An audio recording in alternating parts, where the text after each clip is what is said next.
Hello, I'm Don Moores, and welcome to Montgomery Weekend Review. A study recently published in the JAMA revealed a large gap in life expectancy between the richest 1% and the poorest 1%. Dr. Carol Garvey will comment on these disturbing findings. May is National Mental Health Awareness Month. That's a mouthful. And May 5th is Children's Mental Health Day. Ginny Crawford, Director of Behavioral Health at CCI Health and Wellness, is here to explain the purpose of this great month of May. Mental Health Association will present a continuing education seminar on June 7th regarding traumatic brain injury for mental health professionals.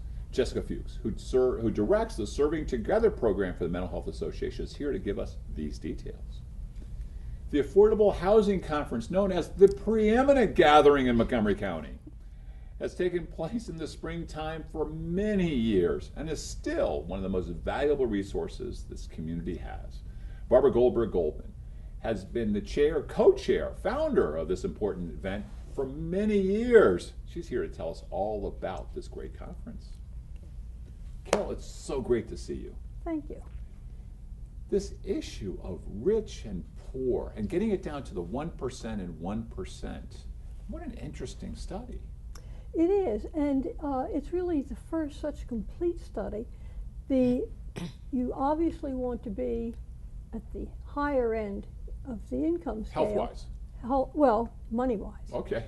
But I mean, 1%, because of the health issues, yes. Why is there such a gap? Yeah.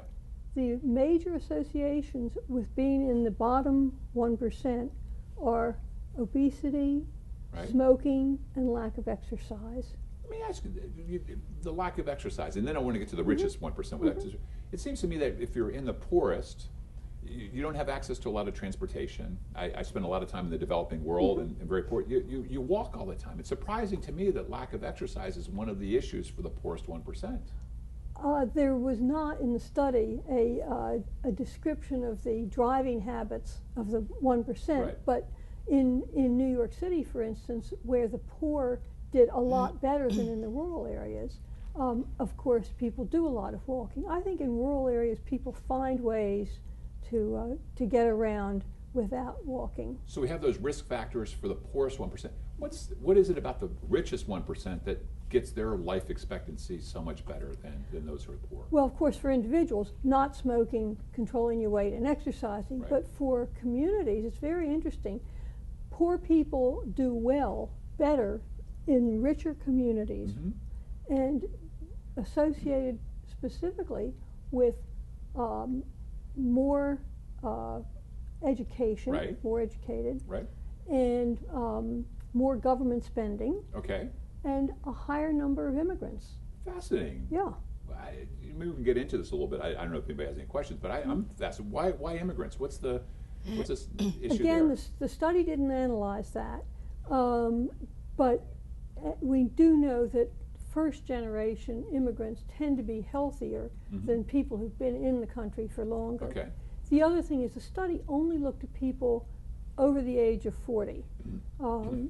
And so two questions which people expected. They expected access to care to be a factor, right, but at least in people over 40 it didn't seem to be. Okay. They also expected environmental pollution to be a factor. New York City, for instance. Well, New York City has pockets of, like 30% of children in Harlem have asthma. But these are deaths. What they were studying was deaths. And I also suspect that we're going to see more problems from the environment as we look at children, as we look in the younger. And I have a question. So when you're talking about the poorer communities, you were kind of alluding to they unintentionally exercise more because maybe they have to walk somewhere. Right. So I'm wondering if exercise has to be intentional, and maybe that's a rhetorical question because maybe the study didn't look at it. No, it doesn't. It doesn't have to be intentional. But I think New Yorkers do walk a lot. That's the expectation. In rural areas, if you can't get anywhere, you stay at home and watch television. There's nowhere to walk to in the country. Yeah. The other thing I think is interesting, as I had heard this about first and second generation immigrants, and the conjecture being that first generation immigrants haven't been exposed to fast food and have had probably more quality diets in their home countries before they came here. Did it discuss that at all? It didn't really discuss why why the immigrants had an effect. Now, there may also be greater social supports among the immigrant community, and the immigrants may be classified, the poor immigrants may in fact be educated but in another country, therefore they come here, they have low incomes for a while, and then they begin to ascend the income scale. As an immigration attorney, going through all this immigration policy that we've seen, and people overstating on all sides, I love this, that one of the reasons why I think coming to the study we want more immigrants is that the rest of us can live longer. Seems to be a direct result. So And who can be against that? Montgomery County is a great place to be because we have a lot of government spending. Right. So let's not complain about the county budget. We have a lot of immigrants, and we have a very high educational level. Right. We got to all three. We've got about a minute left in this segment.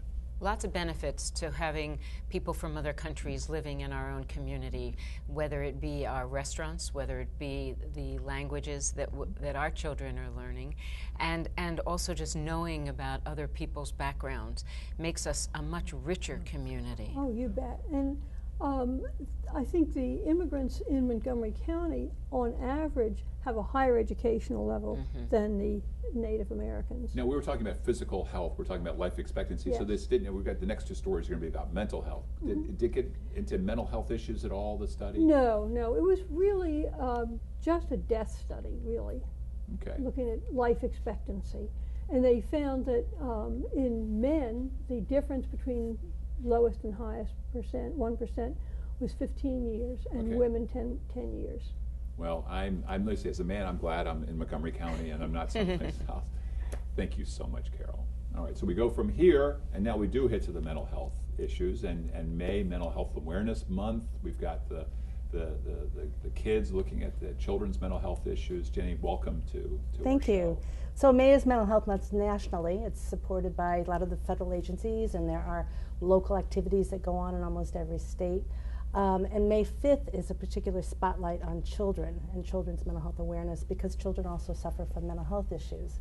But it's much more than any of us are really aware. Right, so we often think that, oh, that's just a child acting up, it's developmental, when we don't tune in to what the signs and symptoms are. Most kids who are going to have a lifetime mental health issue have shown some signs or symptoms by the time they're age 14.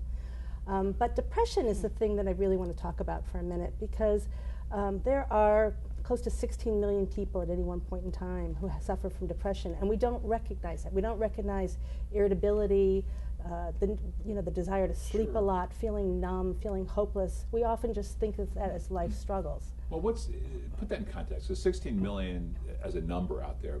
It would fill 4.5 times. It would fill every major football and baseball stadium. 4.5 times. 4.5 times. That's a lot of people. That many people, right? Wow.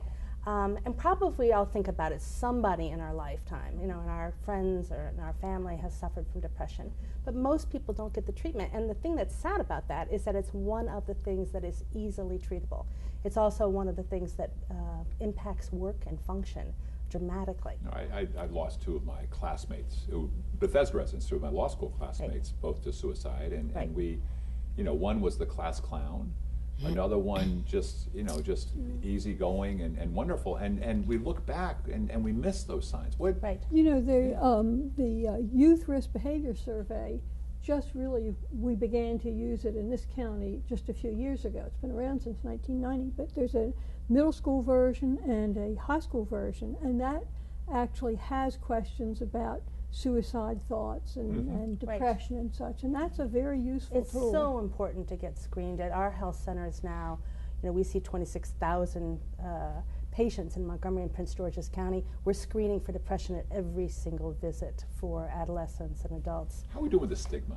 Because that's something we've talked about on this show now for years, the stigma of mental health. So that's the piece we've got to keep fighting. We've got to be, we have to fight it with our language that we use. We don't call people schizophrenics. We call them people with schizophrenia, because it's just part of who they are. It's not their entire being. A person who has cancer isn't a cancer, right? They have a person with cancer. But in addition, we have to recognize that there is a biological basis to it, there is a hereditary basis to it, and then there's life events that happen, sometimes trauma or difficulties. But we have to stop the self-blame and the judgment and help people get treatment so that they can live joyful, productive lives. You mentioned treatment, and I have known several people who have had difficulty with some of the treatment, with a lot of the medications, because they don't always work, and you're compounding one medication on top of another. And in order for the person to regain any kind of semblance of his or herself again, it's quite difficult because the medication has, in essence, suffocated that person. So in talking about depression specifically, I mean, there are medications that are inexpensive, as much as $4 on a formulary. But people have to work with their medical provider or their mental health provider to stick with it and to take the whole dose, to talk about side effects that they may or may not be having, or to stay in a series of talk treatment sessions, which we call therapy, right? But talk treatment can be as effective as medication. Coupled with exercise and self-care, most people get better in a matter of months. Yeah. And, well, we're talking about stigma, and I think there's a huge misconception with the general population that if someone's in crisis, I don't want to bring it up because I don't want to take them over the edge, if you will. When really someone's in crisis, you should ask them, you know, how they're feeling or what you can do. We have to be proactive and not think, oh, I'm going to give somebody the idea to attempt suicide, when that's really not the truth. That's never the truth. People if they have those thoughts, it's because biologically they are depressed. And once the depression goes away, those thoughts go away. So we have to intrude to save lives. The testing, we just, Carol Garvey mentioned about the tests and going through the screenings. Are we getting better at being able to test for depression, test for mental health issues? We are. I mean, I think we're doing Got a minute left, by the way. A really good job of now picking up on adolescents and adults who are showing signs and symptoms and helping them get to treatment. I think we just have to have routine screening, whether it's in schools. And pregnant women, too. Well, and that's a big push, and there's new research talking how important it is that we talk about postpartum depression, that we not minimize that as baby blues. I mean, it's real, and it can affect the bond between the mother and her infant. Sure. And so we need to be screening and getting those women And you see that with multiple, I mean, when you have multiple children, maybe one was particularly difficult with postpartum and others, and how that impacts the relationship for years and years to come as well. That's right. Yeah. More confident, we got just a couple seconds. Our final words on coming from CCI? That if you know anybody who you think has any symptoms of depression, that you encourage them to go see their medical doctor and have a conversation. It's as simple as that. They can agree to medication or not, but go see your doctor. Jenny Crawford, thank you. What great final words. We'll be right back after these messages.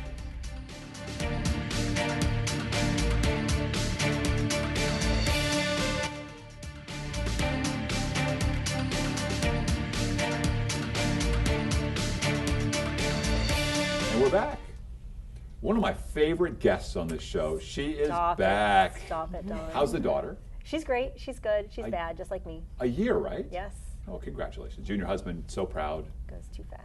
Yeah, it does. 3 kids in college, you blink and it's gone. So take advantage of every moment you can. We're talking about mental health for veterans as we talk about in this, and serving together and all the great work that you do. Yep.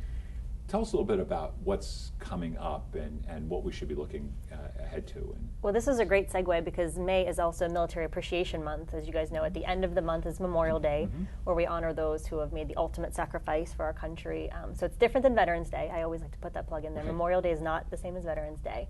But we're really excited kind of moving from May into June, where we're going to be doing our 5th annual continuing education event for social workers, psychologists, and counselors who want to or are already serving the military and veteran community here in Montgomery County.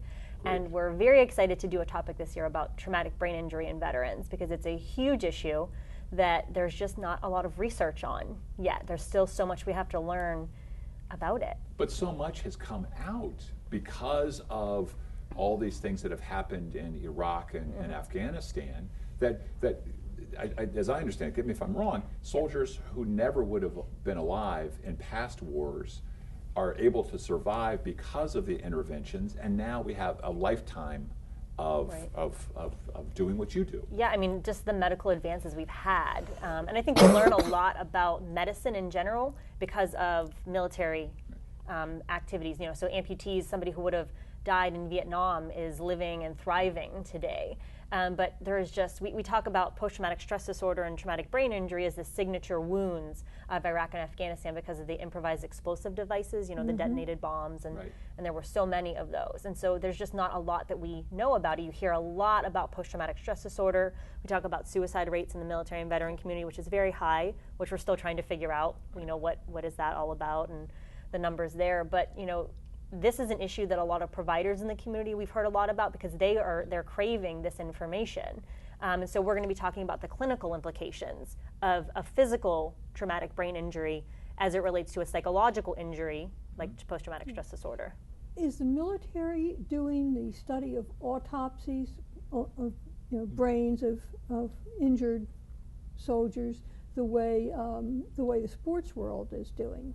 That's a good question. I don't know about the autopsies. I do know that we're bringing in the subject matter experts for our event. So we're having somebody from the Defense Centers of Excellence. They have the Center for Deployment Psychology is going to come in, and then the Uniformed Services University. We're having two of the experts come in.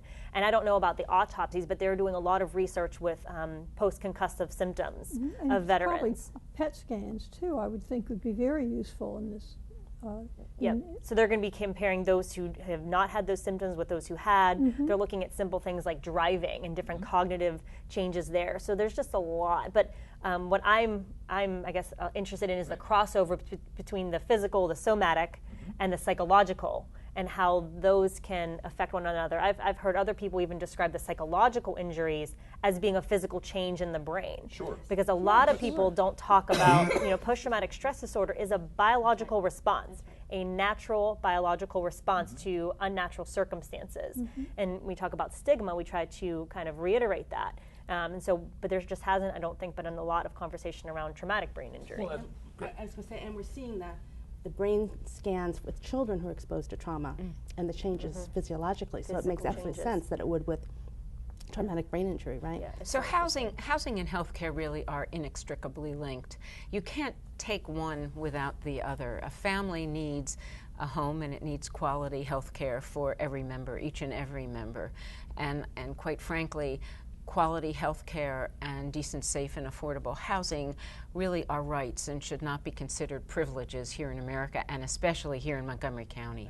And especially for veterans. Yeah. Right. How are we doing in this in terms of making sure that our veterans are, with mental health issues and serving together? I mean, you're trying to do the wraparound services. Yeah, we're trying to make sure that all veterans have access to services that they want, need, and frankly we feel have earned.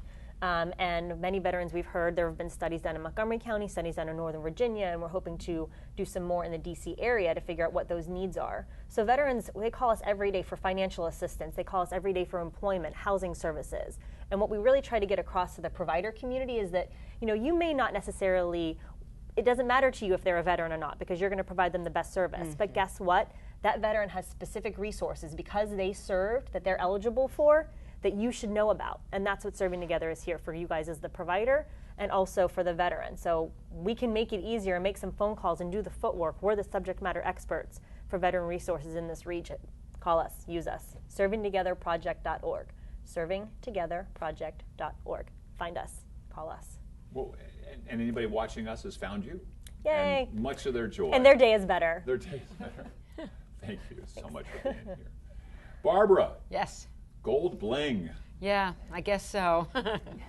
Gold squared. How are you? I'm well, thank you. How are you? Good, thanks. We got the what is, and I think you've accurately ensured that we know that. Yes. It is one of the preeminent events in Montgomery County this year. This year it's May 16th. www.affordablehousingconference.org. I'll say it again before we leave so nobody forgets it. I got a question for you, basic question. How come we can't resolve this affordable housing thing? It's been around for so long. Can't we just build some housing and say we're done with it? So we're in our 25th year, and it's going to be a great celebration, by the way, and I'll tell you about that in a second. But what we have to recognize is that our county has grown quite a bit in the last 25 years. And in order for us to be able to meet the needs, housing needs of our community, we have to be able to address the growth that we've had in our population. So Montgomery County now has almost 1 million people living in it. And while we have a terrific county council and a superlative county executive with Ike Leggett at the helm, they have done yeoman's jobs in creating additional units. But the more units that seem to be created, the greater the need seems to be. And while Montgomery County used to be the most affluent county in Maryland, it's no longer. I believe Howard County is actually the top in affluence. Yep, we're number 2. We have a large number of people who still cannot afford to live the way they had envisioned they would be living. Okay. And that includes not just homeless people, it includes middle-class people. The average cost of an apartment in Montgomery County is $1,500 a month. That's a great deal of money for many, many people. We get veterans who call us on a regular basis and will say, I'm looking for affordable housing. And there's no resources to be able to share them. And a lot of us, I think, probably express that ourselves. Wouldn't we love to have affordable housing as well? So it's difficult. The Housing Opportunities Commission of Montgomery County certainly is a good resource, and so is the Department of Housing and Community Affairs over in the County Executive's office. But I think it's very important to know that the Affordable Housing Conference does address veteran housing. We do every year invite 2 tables worth of vets to come and have a day of learning and listening, discussing, debating, networking. And this year, our 25th year, we're going to be celebrating Lisa Belkin, who is the author of a book called Show Me a Hero, is going to be with us. We're going to give her the Paul Sarbanes Community Award. Lisa's book was turned into a mini-series on HBO, and it won quite a few awards.